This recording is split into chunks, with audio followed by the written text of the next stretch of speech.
Welcome to the Jeremy Abbott Foreman Coaching Channel, where we teach you how to be a bomb foreman. Welcome to my backyard. I bought this house when I was about a third year apprentice back in 2008 when the banks were just giving away money.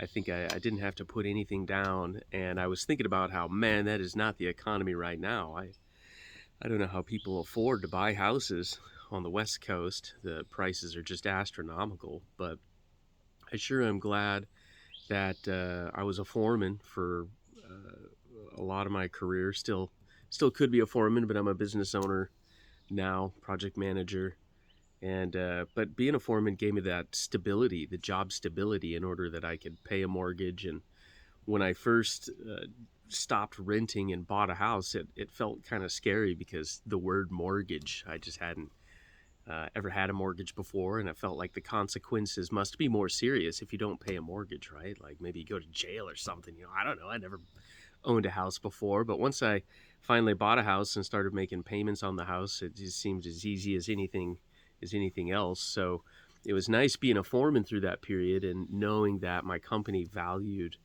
what I brought to the table, and the likelihood that I was going to get laid off was pretty small. I mean, you never know. My best friend is also an electrician. He just got laid off. He's a fantastic electrician, and he just got laid off. So it's quite an environment out there right now, and a lot of people, if you haven't been watching the news and haven't been paying attention at all, newsflash, the storm clouds are gathering on the economy. And the housing market is the Fed's hiking interest rates, and the entire function of hiking the interest rates is to slow down the spending and hopefully slow down the upward spiral of prices. I'm not an economist, but I get it. I get that at its fundamental level, and that means the housing builds are going to slow down dramatically. So if you're a residential electrician, there might be storm clouds gathering in your future as far as the availability of work. And commercial electricians too, because a lot of the warehouse space that Costco and Amazon and Target needed in the past couple of years from the big e-commerce, we were in COVID and everybody was buying everything online. This guy too is slowing down, and so now they don't need all this warehouse space. So a lot of warehouse leases have they're not leasing anymore. These big wigs that were leasing warehouse space. A lot of warehouses that were slotted to start building soon because there was such a backlog. A lot of these builds were slated 2 years ago. They just couldn't get the gear and the people together to start the build. Well, those are getting canceled, and so the prospect of lightweight commercial for the future sure looks like it's going to slow down as well. So the consequences are, one would have to predict a slowdown in the total amount of available work, which then begs the question, is there going to be a lot of layoffs? Yeah, I think there is. There's going to be a ton of layoffs and people out of work here in the next couple of years, for sure. Electricians, with the residential slowdown, and I believe a lightweight commercial slowdown as well. So, how do you know? How could you possibly know whether a company is going to keep you on? So as a company owner, I see some people smell the napalm on the horizon coming, and they're already trying to position themselves. Like I'm getting phone calls from foremen that I've worked for in the past, and they'd like to get on with the company. They'd like to get on with somebody they know, and maybe they left my company during really good times that we've had in the last 5-10 years, good times for employees, which with the shortage of employees, employers couldn't really be very picky. It'd take whoever we can get, and so employees looking for better benefits might leave the company because somebody else is offering them, $10 an hour more, or something absurd, just in order to put guys on jobs and be able to finish jobs. And I think there's an end to that coming. And if you were an employee that left my company, for example, any company really, but if you left, if you're company hopping, trying to get that higher and higher price, well, believe it or not, you're probably the first person that's going to get cut at that new company. when they when the slowdown comes, you're going to be the like most recent person hired with the least seniority, and you might be a lot more expensive than the other people that they had on staff, so you might be the first one to get laid off. So this is, I think, we're coming upon this time here in the next 5 years, which will be a return to times I saw in 2008, 2005, where loyalty to the company starts having some kind of payoff, some kind of benefit. And what I mean by that is, um, in 2008, when there was a huge downturn in the economy and tons of people were getting laid off, I was a really hard worker, and I'd never hopped around companies or anything. And I'm not saying that's a bad thing. Everybody should do what they should do. Just take into consideration the context and what you're trying to get out of things when you're hopping around. Anyhow, I didn't hop around at that time, and my company saw me as loyal, the company that I worked for at the time, and they took me into the shop, and I worked on estimates. I was an apprentice, and I'd never worked on estimates before. Was I? Might have been turned out. I can't remember now. He was either an apprentice or maybe a first-year journeyman. Anyhow, they took me into the office and taught me how to do estimating and project management for probably almost a year or two, while the size of the company dwindled down to 20% of what it was before, to adjust for the amount of work that was available out there. Now, I live in Washington State, and we have a data center boom going on the east side of the state right now, because we have a lot of hydroelectric power, so that fits a lot of green initiative that companies that build data centers like Amazon and Google and Microsoft have. So there's quite a data center boom.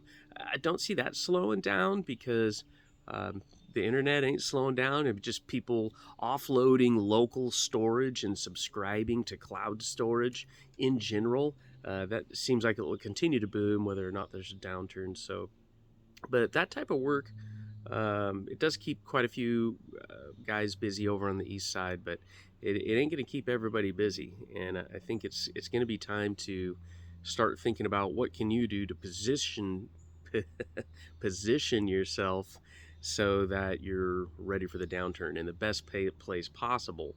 So first of all, hopefully you're in a state that offers unemployment. So if you do get laid off, you'll have some income coming in.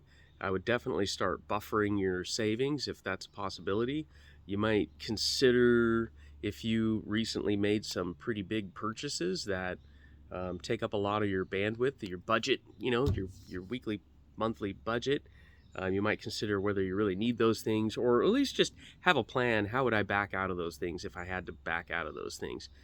Kind of know what your priorities are with your money. For me, I have a weekly and a monthly budget that I've been sticking to for 15 years. Now I'm older. I've had my house for a while, so my budget's pretty predictable. Some of you might not be in such a position that you're able to make such a really predictable budget like that. But the advantage of that is, like, I have a secondary budget. It's my fallback budget. If things went bad and I couldn't make as much money, I know exactly what I can cut, and exactly what my priorities are in order to being able to keep affording the things that make me happy. Is Netflix a priority? I don't know. It might be for some people. But with the average car payment, being $500-$600 these days, the average mortgage payment being $2,000-$3,000 if you're on the West Coast, for sure. Probably most places on the East Coast as well. That's a ton of money, and I don't know if unemployment covers. So you're really maybe unemployment plus some savings. So hopefully you're in a position to build up some savings. If you're not in a position to build up them savings, then you might want to look at what large purchases, what kind of payments you have, because I really think there's going to be a lot of unexpected, some people that are still somehow caught off guard, even though the stock market tanked quite a while ago. I mean, just not to wander all over the place, but case in point, we had a real big job, my company did, and we were in the design phase, design assist, design build kind of company project, and it got rug pulled, and I really think it probably got rug pulled because the stock market's tanking, and the funders of the project are now looking at their wallets going, man, I don't know if we can afford to do this project anymore, so There's probably going to be a lot of that going on here in the next 2, 3, 4 years. It's going to be a while before we get turned back around again.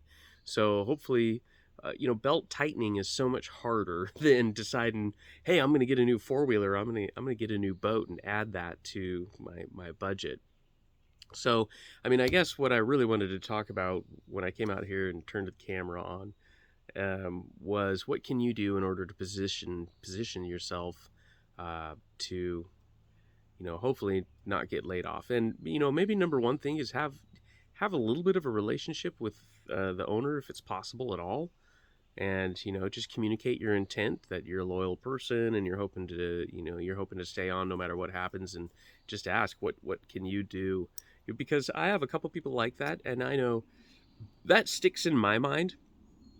I have a couple people like that that have called me or sent me a text or sent me an email and said, hey, I want to run work. I want to be integral to the company. I want to be part of the company, help you make money. What kind of things do you look for? So those people that reach out to me like that, I mean, I definitely have them foremost in mind. When it comes time that we have more guys than we have work, and it's time to lay somebody off, that is something I consider, And then the other thing I consider is how helpful is the foreman or employee? Do they have future potential, So definitely, if you've been asking me about running work, guys that are willing to run work, foremen, are few and far between and hard to find, the good ones. A lot of people say they're foremen. Uh, we'll just leave it at that. Good foremen are few and far between and hard to find. And a lot of the reason there's not more good foremen is because there's not great training, which is something I pound on this channel. Get the training, watch the videos, talk about what you need to figure out. So I consider how well run jobs are by the foreman. So if we have a foreman that, let's say I've got 10 guys with my company and I just only got enough work for 6, 7, or 8 of them.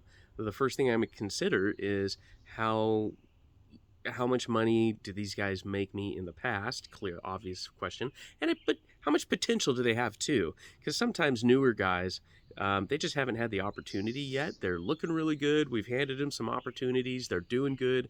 They just haven't been in a position to hand them the next job, like just to drill down on that a little bit. Typically, when we get somebody who wants to be a foreman, we might give them a small job, 10, 20, maybe service truck first, or even a $10,000, $20,000 job.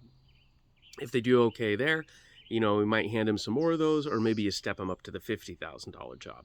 If they do okay there, maybe you step them up to the $250,000 job, where now you're going to have like 2 or 3 guys working with you too.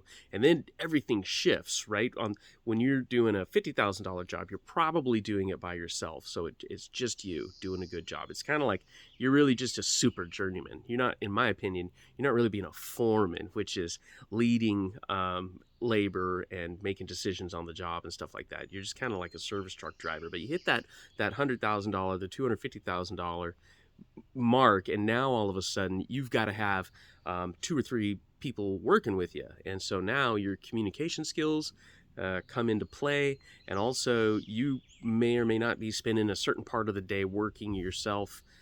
So in other words, if you're a good worker, that it doesn't really matter anymore, because you're not really working all day anymore. It comes down to your ability to see ahead and lay out the job and do all those things. So if you're looking really good, then we might keep you around anyway. So let me give you an example here, though. So what's the decision look like to keep somebody around? We might overload jobs with multiple foremen, where a job more normally might take, let's say, a foreman and 2 journeymen and an apprentice or something like that. We might go ahead and put 3 foremen on the job, just because we're trying to keep everybody. We're trying not to lay people off. So if you're the kind of person we want to keep, another thing that it might look like is, in some cases, we might bring somebody into the office and show them how to do estimating and project management, because those are tools that hopefully will pay off in the future. But I'm telling you, I can hire a project manager cheaper than I can hire an electrician. So it's really a high cost to make the decision to say, okay, Foreman, come into the office and just sit in the office. So, like my company did for me. In hindsight, I realize how expensive that decision is, because if you really needed a project manager, you could probably hire one a lot cheaper than what an electrician costs, that's for sure. And the other thing that can be done is we can just try to put them on standby, which is, I don't know if that's available in every state. It's available in Washington State, and that's where we don't want to lay somebody off, but we don't have any work. So it's like unemployment, except for that employee doesn't have to report to unemployment that they're looking for another job or anything like that. They're officially on standby, and you have so many weeks of standby that you can do per year in Washington State, where for, let's say, 8 or 10 weeks, you don't have to look for a job. You're just kind of hanging out, waiting for the company to go to work. But when we do lay people off and stuff, we do consider that carefully, because as an employer, we have to pay Washington State a certain amount of dollars and stuff for every time we lay somebody off. That raises our, what they call their unemployment modification rate. I know I got that term wrong, but we pay a certain amount of dollars every quarter, or maybe even every week, to Washington State based on how many people we lay off. And that is exactly why you see a lot of attrition going on right now. So you might see, it's going on right now in really big companies, a type of attrition where they're just not hiring anymore, and they're letting the people that quit to go get another better job to just go ahead and quit. Just go ahead and quit. We're not going to try to chase you and say, oh, please stay, and we're just going to let you quit because we're trying to downsize anyway. You're already seeing that at Amazon and Twitter and Tesla, where what they're doing is they're ratcheting up the requirements. Like, for example, in Washington State, we have sick pay here, a state required sick pay. And it works out, I want to say it's 1 hour every 40 hours worked. So what's that work out to? Like 12 days a year or something like that. I'm sure I got my math wrong there. But what they're doing is, it's a requirement as an employer. If somebody takes their sick time, I can ask them for a doctor's note. Now, we don't often ask for the doctor's note just because it seems like a hassle. And are people using sick time because they're sick? No! Of course they're using it for PTO and to go on vacation and things like that.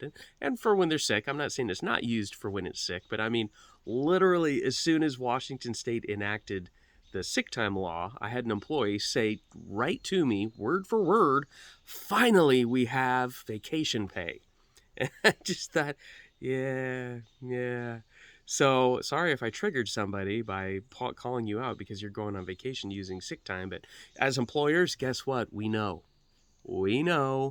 And it's just not a battle, when it's hard to find good employees. It's not a battle we want to fight. But you know what? If I don't want my unemployment experience factor to raise and lay people off, I could, and a lot of companies are doing that, just say, I want to start seeing a doctor's note every time.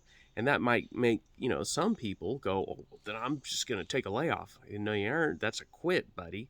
And then, see, there you go. That's attrition. That's what attrition looks like, where people are quitting or they're firing people, and they're not having to they're downsizing their manpower, and they're not having to pay unemployment. Now, we don't really do that at my company that I can think of. We typically either just lay people off, put them on standby, or very, very rarely have I ever straight up fired somebody. But I think the only times I've ever given anybody a quit either is because they literally said they wanted to quit, and I was like, okay, and so I put it down on the paperwork that they quit, and then they'd get upset, and I'd say, if you're honestly just if you're quitting to go to the next job, then it shouldn't be a problem that I put quit on there.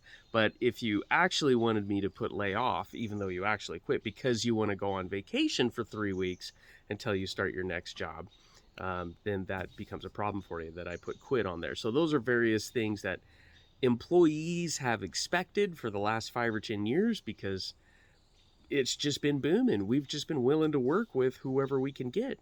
As soon as you believe it or not, there's a lot of people out there that don't game the system. Believe it or not.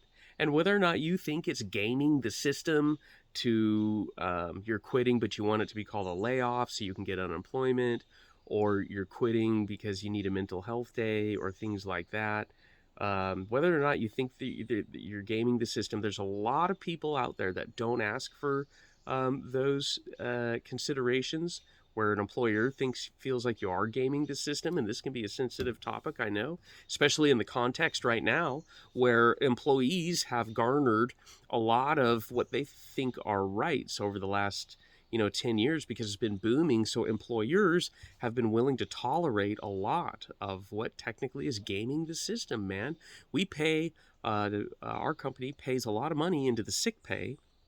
The entire concept is that you don't come to work sick. That's the whole point, is you don't come to work sick.